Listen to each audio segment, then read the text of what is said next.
ajsadina wa adzina lana bidzikri. Segala puji bagi Allah Jalla Jalaluh yang telah mengembalikan arwah kita. Kita nggak tahu kemana ruh kita pergi tatkala kita tidur.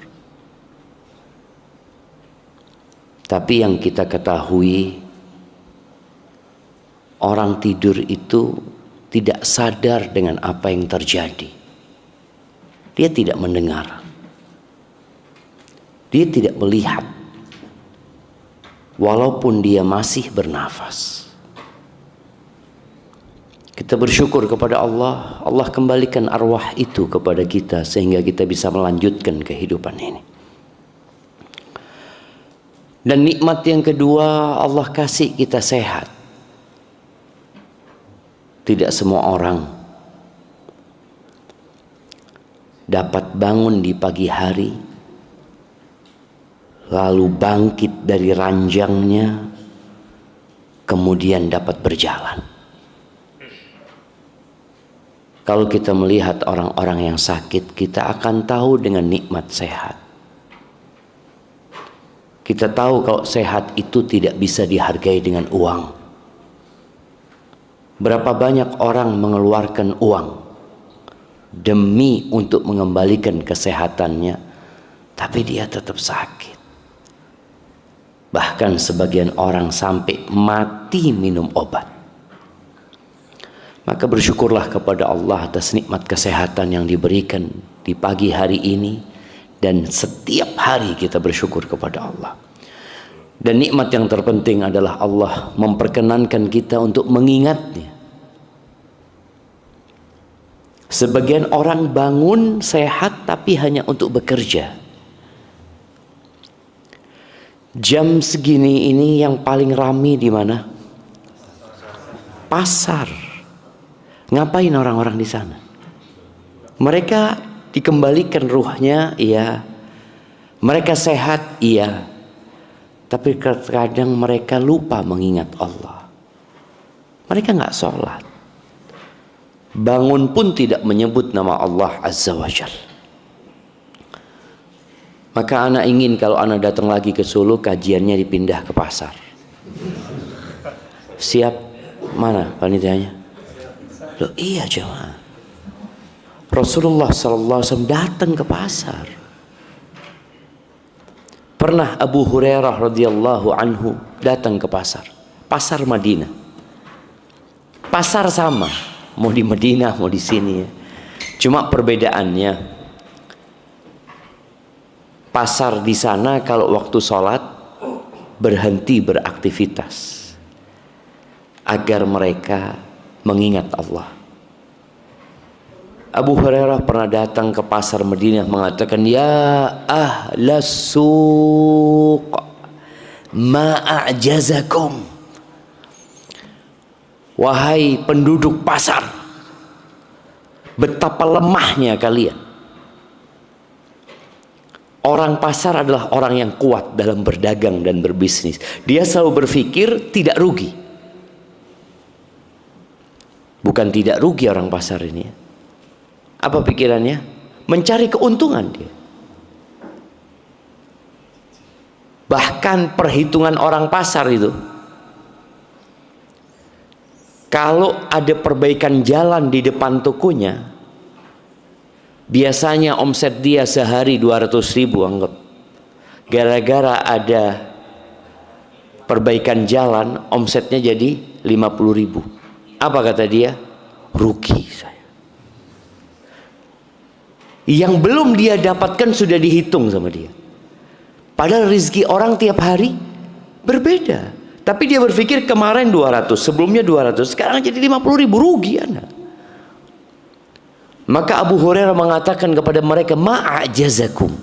Betapa lemahnya kalian. Mungkin kalau kasar, betapa bodohnya kalian gitu. Mirathu Rasulullah SAW.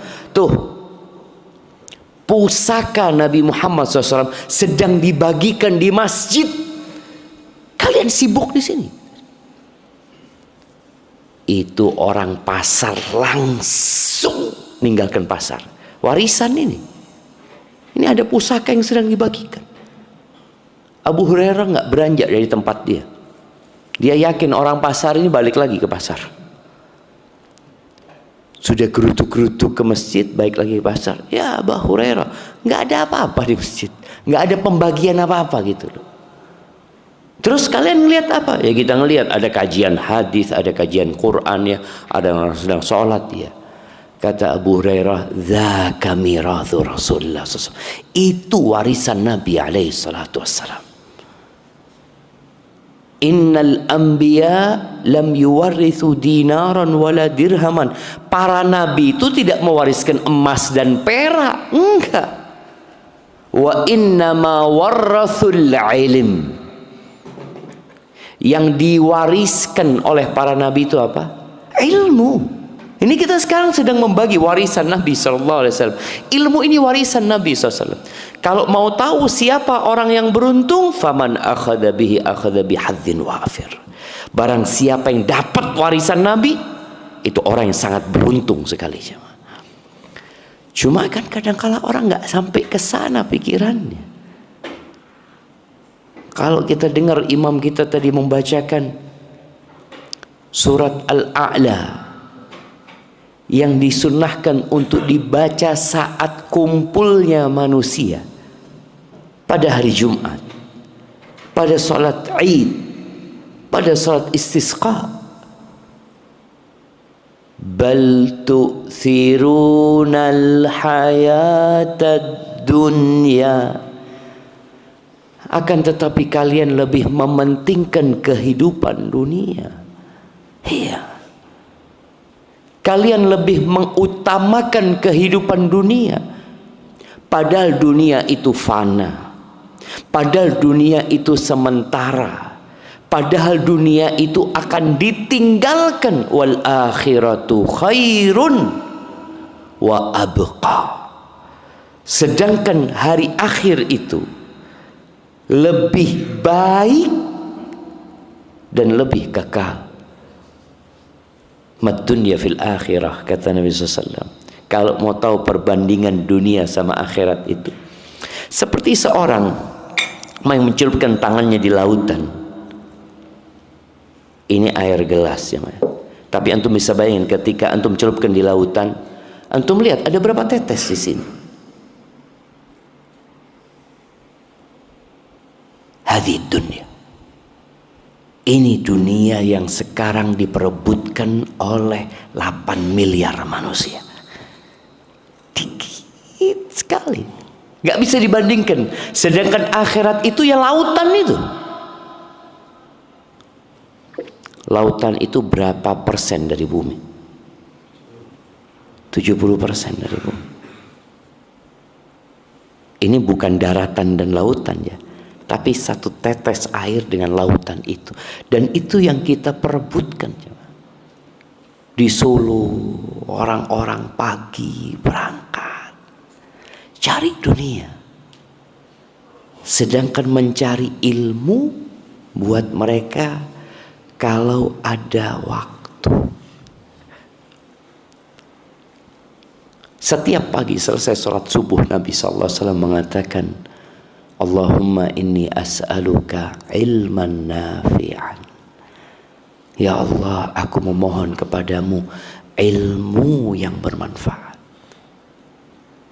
Wa rizqan thayyiban. Iya, kita hidup di dunia, kita butuh rizki. Nah, rizki juga sudah ditakdirkan, tapi kita disuruh minta. Jangan mengatakan udah ditakdirkan Ustaz. Nah, minta. Karena meminta itu bentuk penghambaan kita kepada Allah. Ad-du'a huwal ibadah. Doa itulah ibadah. Wa amalan mutaqabbala, dan minta kepada Allah amalan yang diterima.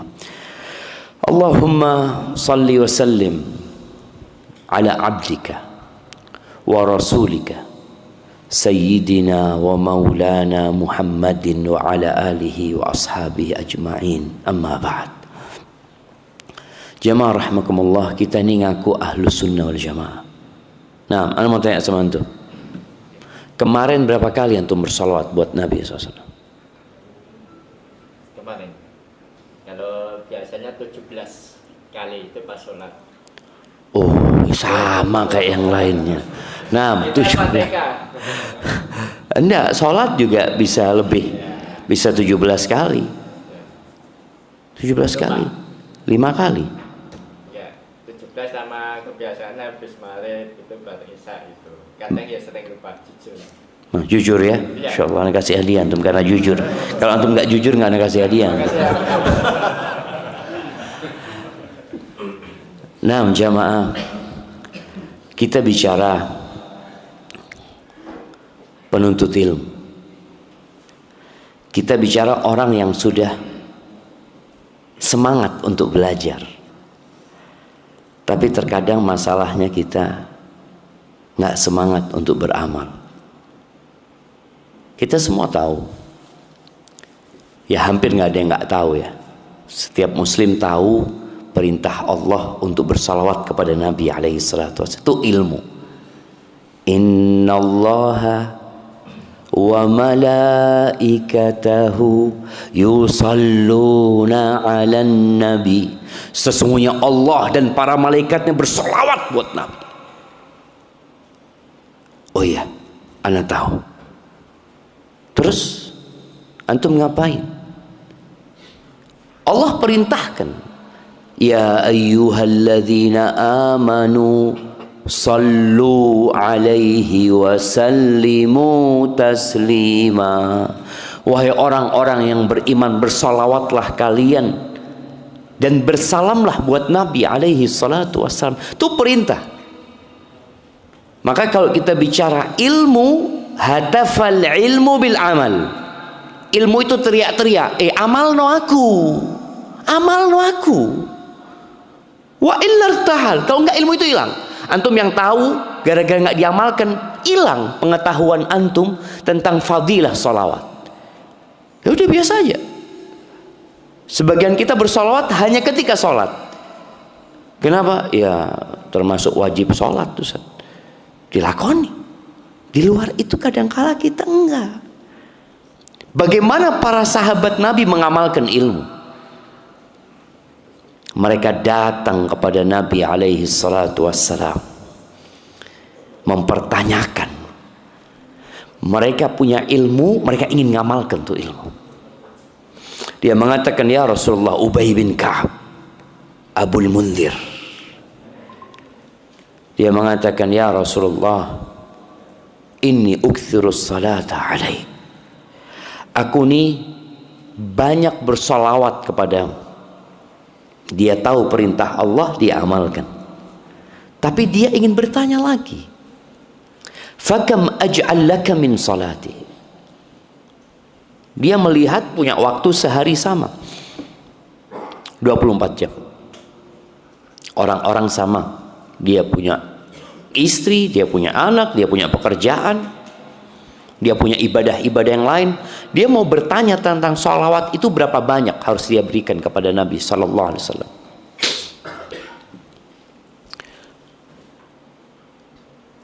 Jamaah, aslinya bisa dibuat gitu. Swingnya berapa banyak aku harus jadikan doaku itu isinya sholawat kepadamu. Kata Nabi SAW, masyita, terserah engkau. Gimana kalau seperempatnya? Gimana kalau setengahnya? Gimana kalau 2/3-nya? Setiap sahabat ini menawarkan kepada Nabi SAW. Apa kata Nabi SAW? Masyita, terserah engkau. Terserah. Wallahi betul ya, hidup ini terserah. Antum mau baca 1 hari 1 lembar, terserah. Mau baca 1 juz, terserah. Mau baca 10 juz, terserah. Akhirnya sahabat ini berpikir, Idzan aj'al laka min salati kullah. Kalau gitu semua doa-doaku isinya salat buat engkau ya Rasul. Apa kata Nabi SAW? Idzan tukfa hammak wa yaghfirullahu laka dzambak. Kalau itu yang kau lakukan, semua kegundahan akan hilang dari dirimu. Kita tahu yang namanya bahagia itu tenang dan tentram hatinya. Bahagia itu bukan bicara harta. Bahagia itu bukan bicara popularitas. Bahagia itu bukan bicara istri, anak. Apakah orang yang punya istri pasti bahagia? Jemaah, belum tentu. Sebagian datang ke masjid pagi-pagi karena sumpah kuat sama istrinya datang. Nah, sebagian malas pulang ke rumahnya. Kadang-kala milih ikut kajian di masjid. Karena kalau pulang ke rumah, aduh sudahlah, harus sabar memang. Alhamdulillah. Bahagia tadi bukan bicara anak. Jangan berpikir orang yang punya anak bahagia. Berapa banyak wanita-wanita yang punya anak yang ingin memasukkan anaknya kembali ke perutnya. Kalau bisa, anak masukkan lagi tuh anak. Tapi gimana? Bahagia itu kedamaian dan ketenangan, ketentraman di dalam hati, dan itu didapatkan dengan salawat kepada Nabi SAW. Tukfaham, selesai. Antum lagi pening, Allahumma salli wa sallim ala Muhammad. Wallah, masalah antum, demi Allah, problematika antum sebesar apapun tidak lebih besar dari masalah yang dihadapi Nabi Muhammad SAW. Enggak. Asyaddun nasi bala'an al-anbiya. Yang paling berat cobaan dan balaknya itu siapa? Para nabi. Dan di antara semua nabi yang ada, siapa yang paling mulia? Nabi kita Muhammad alaihi salatu wassalam. Sehingga beliau yang paling berat balaknya. Terus antum mau senang-senang, antum ingat sama Nabi sallallahu alaihi wasallam. Enggak seberapa masalah yang aku hadapi ya Allah. Dan dosa-dosamu diampuni. Ini yang namanya fid dunya hasanah wa fil akhirati hasanah. Maka jamaah rahimakumullah, nasihat yang pertama buat antum, perbanyak salawat buat Nabi SAW. Dan buat ana juga, ilmu yang dipelajari tolong diamalkan. Fadilah ilmu semua tahu.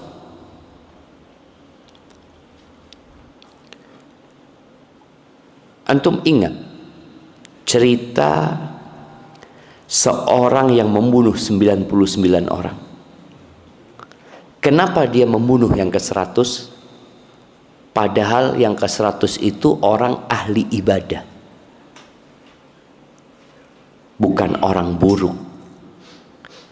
Tapi jadi masalah, dia nggak berilmu.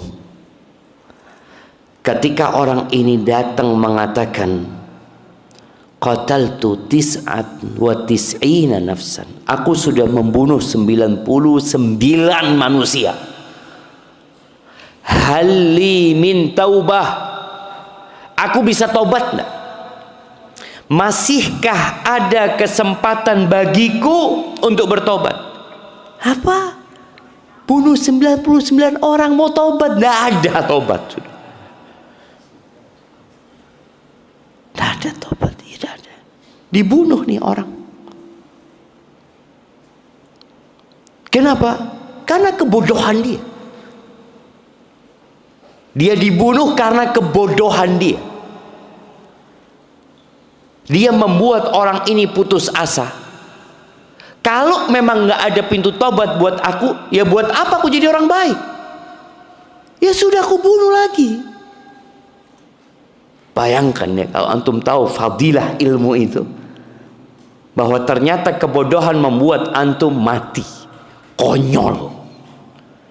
Datang orang mau kembali kepada Allah, antum katakan pintunya sudah tutup.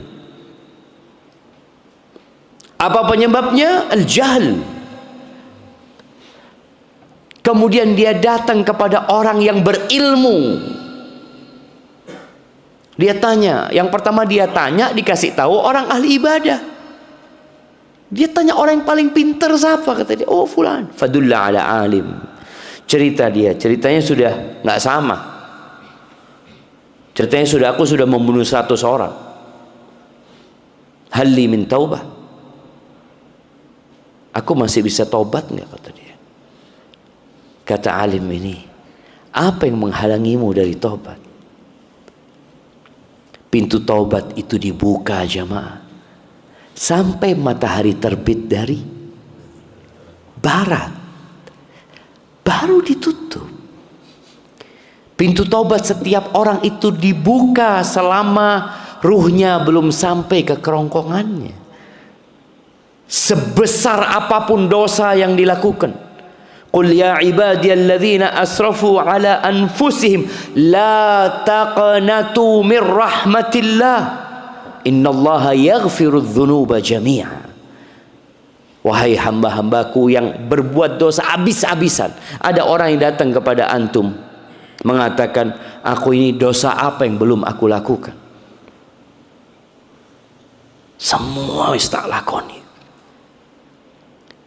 Kira-kira aku masih bisa tobat? Allah katakan, la taqnatu min rahmatillah. Jangan putus asa dari rahmat Allah. Jangan putus asa. Kenapa? Sesungguhnya Allah mengampuni semua dosa buat yang bertobat. Kita tahu syirik kan nggak diampuni sama Allah. Iya, kalau mati dalam kondisi melakukan kesyirikan. Tapi kalau bertobat, itu sahabat-sahabat Nabi Sallallahu Alaihi Wasallam semuanya orang-orang musyrikin dulunya. Umar bin Khattab musyrik, kita tahu. Khalid bin Walid musyrik, menyembah berhala. Tapi ketika bertobat, Allah terima semuanya. Innallaha yaghfirudz dzunuba jami'a innahu huwal ghafurur rahim. Sesungguhnya dia maha pengampun dan maha penyayang. Cuma nih orang berilmu. Orang berilmu itu memberikan solusi. Makanya antum kalau belajar yang serius. Jadi belajar ilmu ini bukan hanya untuk santri. Tapi belajar ilmu ini kewajiban buat setiap muslim. Makanya dokter belajar ilmu agama. Kemudian apapun pekerjaannya, presiden pun wajib belajar ilmu agama. Mau menteri, mau gubernur, mau bupati. Karena kata Nabi SAW, talabul ilmi faridatun ala kulli muslim. Menuntut ilmu itu kewajiban buat setiap muslim. Oh, saya sudah belajar 6 tahun SD, 3 tahun SMP, 3 tahun SMA, kuliah 4 tahun. Berapa tahun jamaah? 16 tahun. Tambah lagi S2 2 tahun, 18 tahun. Tambah S3 7 tahun. Iya, paling lama S3 7 tahun. Berapa tahun sudah? 25 tahun. Alhamdulillah saya ambil kedokteran atau ambil hukum ini. Pertanyaannya, diajari nggak engkau ketika kuliah tentang wudhu yang benar? Diajari engkau? Enggak. Diajari enggak engkau ketika kuliah tentang hak-hak anakmu, tentang hak-hak istrimu, tentang hak-hak orang tua? Diajari enggak di sana waktu-waktu mustajab berdoa? Diajarkah di situ rukun iman, rukun Islam, ihsan? Enggak. Makanya silahkan belajar ilmu dunia, fadhol. Tapi jangan lupa engkau punya kewajiban yang harus dipelajari, yaitu tentang agamamu. Karena ketika engkau mati, orang yang paling cinta kepadamu akan melupakanmu. Ya, kalau kita mati jamaah, orang-orang yang tidak terlalu dekat sama kita akan ngomong apa jemaah? Ya Allah, kesian ya, mati wis. Baik, kalau sahib-sahib yang dekat, apa yang akan dia lakukan? Dia akan datang menyolati antum, menguburkan antum. Terus ya 2-3 hari, sepekan lah, dia akan ketawa-ketawa lagi, sudah selesai. Kalau keluarga terdekat antum setelah menguburkan, pulang ke rumah, berapa lama dia akan ingat antum? Mungkin dia akan nangis sepekan. Ada yang nangis sepekan jemaah? Ada. Setahun paling lama lah. Setelah itu antum akan ada di arsip yang tidak dibuka kembali jemaah. Selesai sudah. Antum di kuburan tidak ditanya kuliah di mana, apa ilmu yang antum kuasai. Antum ditanya man rabbuk, ma dinuk, man nabiyuk. Itu yang akan ditanya. Dan ini harus dipelajari supaya antum tidak binasa. Seperti binasanya pendeta itu gara-gara kebodohan dia, maka perlu belajar. Rasulullah sallallahu alaihi wasallam mengatakan fadlul alim 'alal 'abid. Keutamaan orang yang berilmu dibandingkan dengan orang yang ahli ibadah. Ingat, kalau bicara orang berilmu ini bukan hanya ustadz, antum semua bisa jadi alim. Apapun pekerjaan antum, apapun jabatan antum, berapapun umur antum, antum bisa jadi alim ini. Nggak ada, aduh anak sudah telat ustaz, nggak ada telat jemaah. Walhamdulillah belajar ilmu agama ini, antum tinggal duduk. Tapi kalau mau jadi alim itu duduk, bawa apa? Bawa catatan. Kalau mau jadi mustami, jadi orang itu yang hadiri majelis ilmu itu, ada mustami, ada muta'allim, ada alim. Mustami itu bawa kuping sambil iya, masya Allah, nah, sambil itu mustami karena cuma bawa kuping. Muta'allim biasanya bawa catatan, dia catat, nanti dia jadi alim jamaah. Proses itu harus diikuti. Dan memang ini harapan besar kita. Antum belajar, awalnya mustami, awalnya dengarkan. Kan ada orang yang cuma sekedar datang, ya karena banyak masalah di rumah, datang kajian. Alhamdulillah, tenang anak kalau di sini Ustaz. Anak kalau di rumah nggak bisa tidur Ustaz. Di kajian alhamdulillah nyenyak Ustaz tidur. Ada nggak kayak gitu jamaah? Ada. Dia di rumah, aduh sulit tidur. Tapi kajian, alhamdulillah, memang benar-benar ada sakinah di majelis ilmu itu. Subhanallah jamaah. Makanya awalnya mustami. Iya, anak lihat teman-teman itu subhanallah, benar. Ketika dia awal tertarik dengan ilmu, karena dia punya masalah. Dia punya masalah di rumahnya, di tempat kerjanya. Ketika dia hadir di majelis ilmu, dia mulai mendapatkan solusi. Awalnya cuma sekedar mendengar, lalu setelah itu dia bawa catatan, dia catat yang disampaikan ustadz itu, pulang ke rumah dibuka, sampaikan kepada istrinya, aku dengar ustadz tadi nyampaikan. Istri yang lihat, udah jadi ustadz enggak? Ya belum lah, belum jadi ustadz. Paling enggak yang aku sampaikan itu aku bacakan buat engkau gitu loh. Ada manfaatnya. Paling tidak nih, kalau umat Islam setiap Jumatan mendengarkan. Kalau Jumatan itu nggak boleh bawa pena, karena supaya fokus dengerin. Tapi jangan tidur juga gitu kan. Dengerin. Pulang ketemu istri sama anak-anak, alhamdulillah. Makan bareng mereka. Tadi abah dengarkan di masjid, ternyata ada 3 perkara yang menghancurkan. Sampaikan. Itu ilmu. Kenapa ilmu ini lebih utama daripada orang yang ahli ibadah? Karena manfaat ilmu itu menyelamatkan orang itu sendiri dan dapat digunakan menyelamatkan orang lain. Maka Nabi mengatakan alaihi salatu wasallam, fadlul alim 'alal 'abid ka fadlil qamari lailatal badri 'ala sairil kawakib.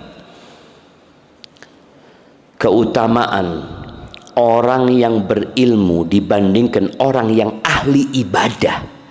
Ahli ibadah, sholat malam, puasa Senin Kemis, puasa Daud, zikirnya jangan ditanya.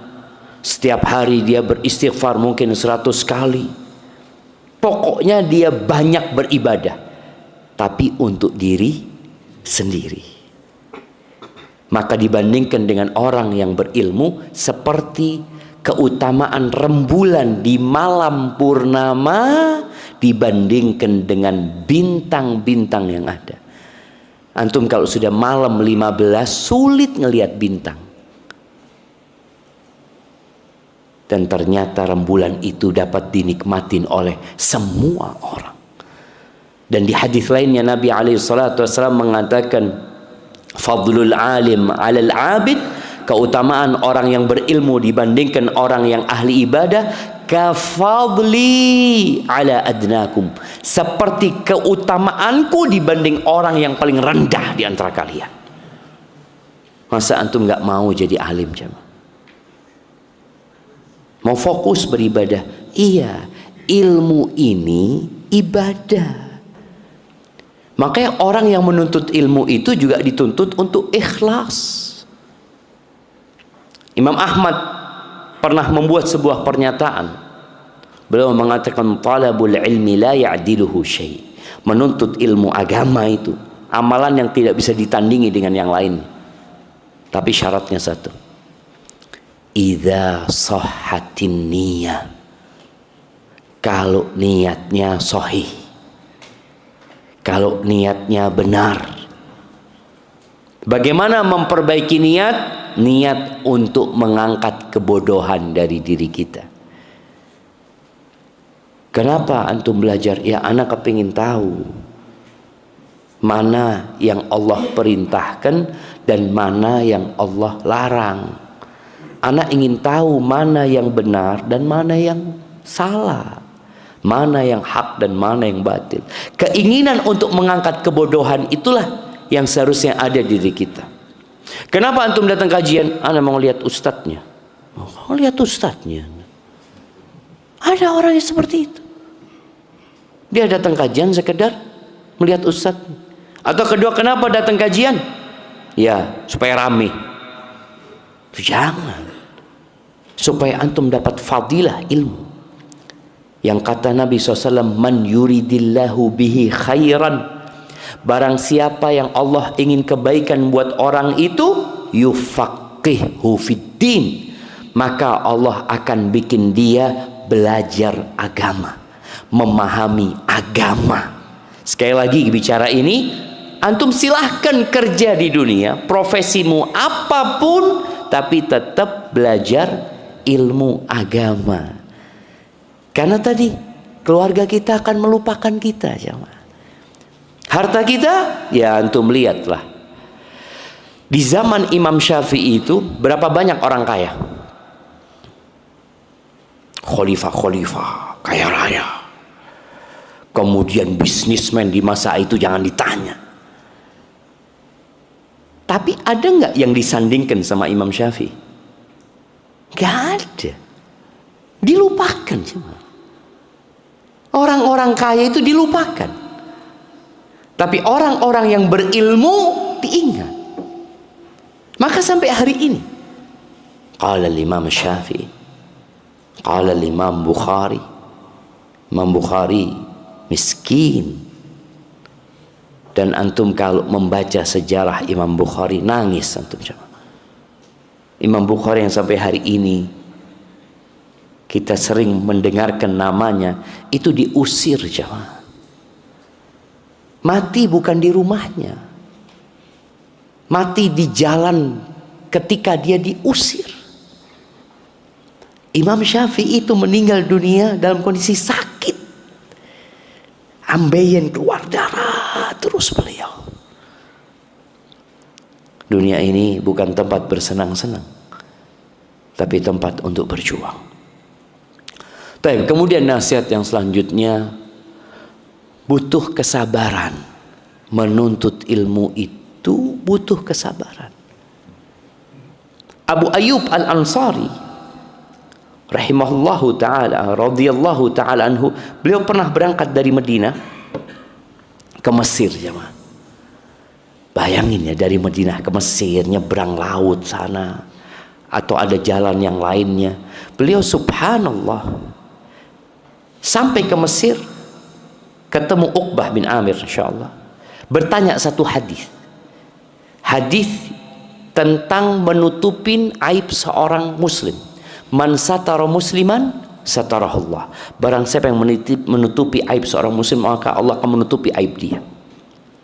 Abu Ayyub itu turun dari ontanya, tapi bekal dia, tas dia masih di atas onta, belum dia turunkan. Dia tanya hadis itu, disampaikan oleh Uqbah. Abu Ayyub mengatakan jazakallah khair, makasih. Dia naik lagi ke ontanya, pulang ke Madinah. Satu hadis. Sekarang antum enggak, sekali duduk dengar hadis banyak. Masjid-masjid mengkaji kitab Sahih Al-Bukhari, Sahih Muslim, Riyadhus Shalihin, tapi kita malas datang. Ya datanglah sesekali. Makanya kajian rutin itu sepi apa rame? Kajian rutin itu kajian orang-orang yang sabar. Nabi Musa alaihissalam ketika menuntut ilmu, Khadir sudah mengatakan, innaka lan tastati'a ma'iya sabra. Butuh kesabaran ini. Kau nggak akan mampu bersabar gitu. Melihat hal-hal yang mungkin kurang enak, kurang ini, kurang itu. Akhirnya Nabi Musa balik lagi. Maka butuh kesabaran menuntut ilmu. Iya sabar, kalau sekarang kajiannya ba'da subuh, antum harus bangun sebelum subuh. Kemudian antum duduk di sini sambil melawan kantuk. Anda lihat ada bagi-bagi kopi ya? Nah, di mana kopinya? Oh khusus yang di luar. Oh mungkin itu khusus yang sabar-sabar. Nah, kadang-kala orang itu tadi ngantuk, capek, butuh fulus. Butuh fulus, nuntut ilmu itu butuh uang. Makanya kadang-kala orang itu kalau tempatnya jauh, dia mungkin harus naik ojek online. Dia nggak punya kendaraan. Dia kalau berpikir, ya Allah fulus ini buat naik ojek atau anak tabung. Antum milih mana? Ya ditabung lah, kajian online bismillah. Ada banyak kemudahan. Sehingga orang berpikir kalau anak naik ojek 20.000, kalau kuota ada wifi gratis, ya, gratis. Padahal perjalanan antum menuntut ilmu itu sebenarnya perjalanan menuju surga. Man salaka tariqan yaltamisu fihi ilman sahhalallahu lahu bihi tariqan ilal jannah. Bukan berarti menuntut ilmu lewat HP, nggak boleh, boleh. Tapi effort yang dikeluarkan beda. Maka tadi butuh kesabaran. Selesai COVID kemarin, beberapa tahun, kapan COVID? 2 tahun atau 3 tahun yang lalu jamaah. Itu orang jadi terbiasa dengan kajian online. Nyaman dia. Bahkan pernah anak kajian online sampai mau ketawa-ketawa jamaah. Kajian online subhanallah ditampilkan orang yang sedang dengarkan. Ada satu pakai celana pendek ya, dia taruh kameranya, masya Allah. Cuma anak lihat nih, masya Allah orang ini.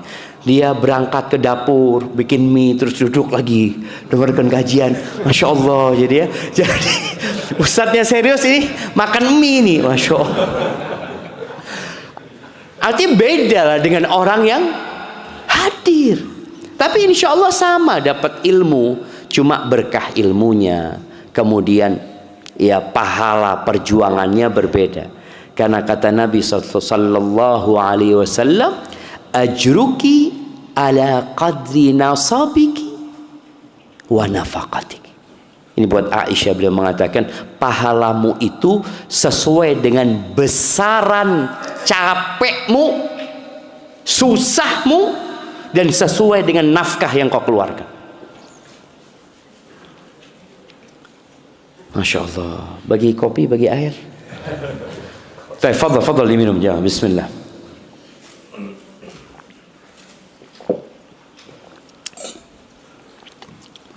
Nah, alhamdulillah.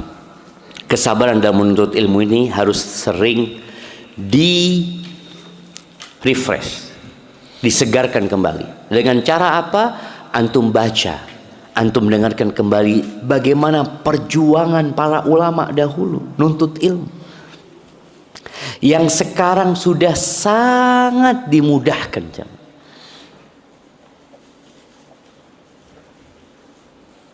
Ibn Aqil, dia mengatakan bultud dama marratain, aku kencing darah 2 kali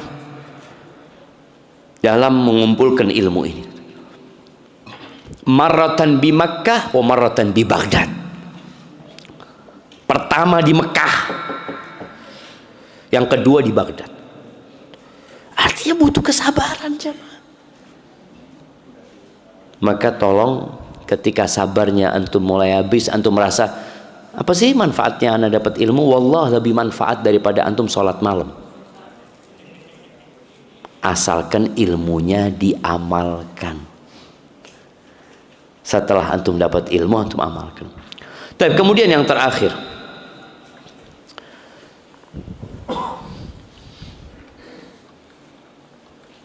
bertakwa kepada Allah. Itu wasiat Nabi kepada para sahabat.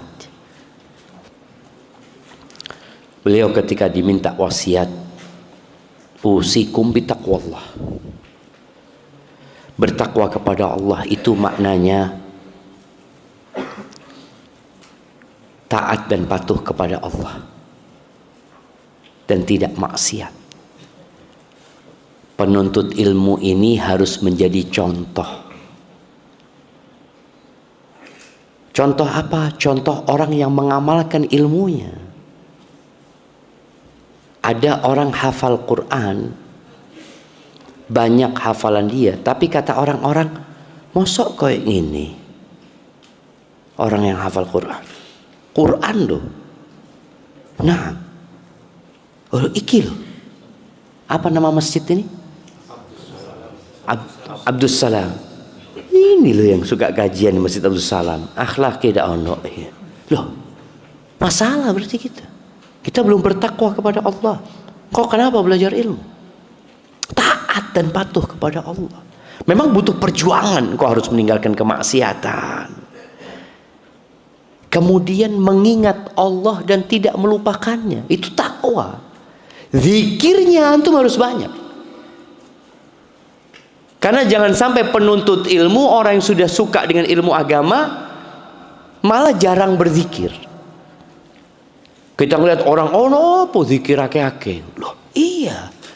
Memang Allah mengatakan, fadhkurullah dzikran katsira, yang banyak zikirnya. Maka zikir itu ada yang muqayyad. Zikir itu ada yang terbatas jumlahnya, waktunya, tempatnya, iya.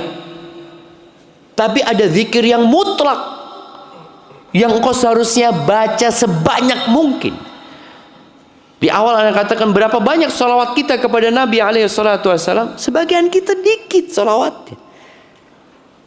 Berapa banyak kita membaca la ilaha illallah wahdahu la syarikalah lahul mulku wa lahul hamdu wa huwa ala kulli syai'in qadir. Berapa kali kita baca? Padahal dianjurkan baca berapa kali? 100 kali lebih. bukan 100 kali, 100 kali lebih. Artinya yang bisa baca lebih itu lebih baik, kata Nabi SAW. Artinya antum bisa baca 150, 170, 700. Kita ini sekarang kalau pegang handphone berapa jam? Seret, sampai ngapalan sini. Kalau disuruh apa? Fingerprint sudah nggak kelihatan ini kan? Karena terlalu sering. Nah, coba antum jamaah, duduklah, dihitung, 100 dihitung. Disunahkan ngitung pakai jari. Boleh ngitung pakai tasbih, boleh. Karena itu sekedar alat menghitung. Tapi lebih baik pakai jari. Jangan kemudian antum pakai tasbih keliling-keliling bawa tasbih loh. Itu bukan perhiasan, itu alat hitung. Kan sekarang sudah jadi perhiasan. Perhiasan di mana?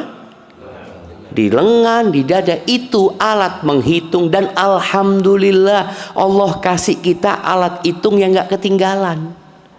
Tangan. Kalau itu masih ketinggalan, aduh ketinggalan. Kenapa? Tidak jadi wiritan. Loh, karena dia terbiasa dengan alat itu. Akhirnya ketika alat itu nggak dibawa, dia jadi nggak berpikir. Enggak, engkau punya tanganmu, terus kau gunakan. Maka takwa kepada Allah yang sebenarnya itu adalah banyak zikir dan tidak melupakan Allah.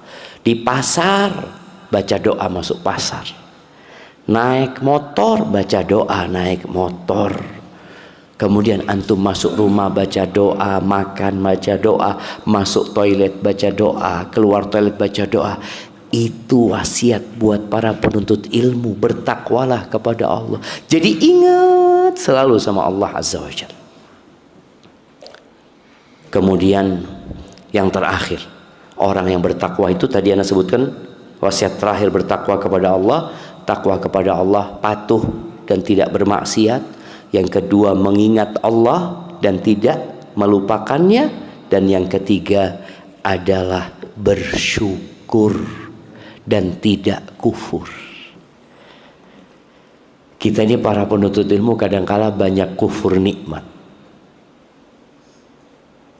Dia mengatakan, Ustadz, sejak ana sholat di shaf pertama, sholat malam, ana tinggalkan kehidupan yang lalu, kok rizki ana semakin sempit, Ustadz ya? Kerja sana, kerja sini, kayaknya nggak ada solusi. Dia lupa nikmat dia ada di shaf pertama. Dia lupa tuh nikmat. Dia pikir nikmat itu fulus, harta. Padahal wallahi ada ribuan orang yang tidak pernah bisa di shaf pertama. Engkau bisa di shaf pertama, itu fadlun minallah. Itu karunia dari Allah Azza wa Jalla. Engkau bisa baca Quran 1 juz, wallah nikmat jamaah. Cuma sekarang kita tidak merasakannya. Sehingga banyak orang kufur nikmat. Dia bahkan berprasangka buruk kepada Allah Azza wa Jalla. Kok setelah anak hijrah hidup anak semakin sulit ya? Kok engkau dikasih nikmat yang lebih baik dari dunia dan isinya. 2 rakaat sebelum subuh itu khairun minad dunya wa ma fiha. Lebih baik dari dunia dan isinya. Cuma orang tidak menganggap itu nikmat, sehingga dia kadangkala kufur sama Allah Azza wa Jalla. Engkau bisa jalan kaki itu nikmat. Jalan kaki ke masjid lagi. Ketika orang jalan kaki ke pasar, engkau kakinya ke masjid. Ya Allah, alhamdulillah. Alhamdulillah Allah. Bersyukur kepada Allah. Dan yang menyebabkan kita lebih bersyukur kepada Allah itu adalah dengan melihat kepada yang di bawah kita dalam urusan dunia. Karena standar nikmat buat kebanyakan manusia itu adalah harta. Maka lihat kepada yang lebih susah daripada antum, antum akan mengatakan alhamdulillah. Itu yang dapat Anda sampaikan jamaah pada kesempatan kali ini. Anda mohon maaf karena masih banyak kegiatan lainnya. Tapi Ana bersyukur bisa sampai ke Masjid Abdus Salam. Dan semoga ilmu yang kita pelajari itu bisa kita amalkan. Dan semoga kita bisa bersabar jamaah hadir di kajian-kajian rutin. datang walaupun capek ini itu. Kadang-kala ya Allah penyampaiannya ustadznya kurang zen ustadz. Kadang-kala udah ilmunya yang antum ambil. Antum dapat 2-3 hadis wallahi lebih baik daripada antum dapat jutaan rupiah. Aqulu qawli hadza wa astaghfirullah li wa lakum wa li sa'iril mu'minin wal mu'minat fastaghfiruhu innahu huwal ghafurur rahim. Assalamualaikum warahmatullahi wabarakatuh.